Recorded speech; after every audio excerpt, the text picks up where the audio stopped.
பாஜகவின் புதிய மாநில தலைவராகிறார் நயினார் நாகேந்திரன். ஒருவர் மட்டும்தான் நாமினேஷன் அப்படின்னு சொல்லப்பட்டிருந்த சூழலில் அதற்கான நேரமும் நிறைவடைந்து விட்டது. இனிமேல் நினைச்சாலும் யாரும் நாமினேட் பண்ண முடியாது அப்படின்ற ஒரு நிலைமை இருக்கிறது. செய்தியாளர் சமயமணிவண்ணன் கூடுதல் விவரத்தோடு இருக்கிறார். சமயமணிவண்ணன், நாமினேஷன் பெறக்கூடிய அந்த ப்ராசஸ் நிறைவடைஞ்சிருக்கா? விவரங்கள் என்ன? ஒருவர் மட்டும்தானே இப்போதைக்கு மனு தாக்கல் செய்திருக்கிறார். விவரங்கள்.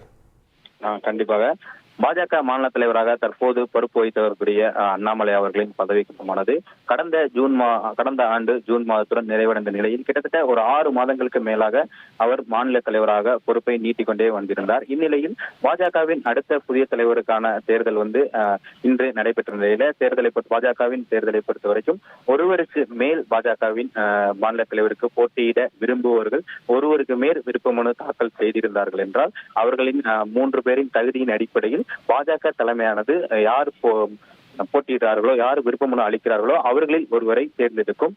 அதன் அடிப்படையில இன்னைக்கு ஒருவருக்கு மேல் விருப்ப மனுக்களை தாக்கல் செய்தார்.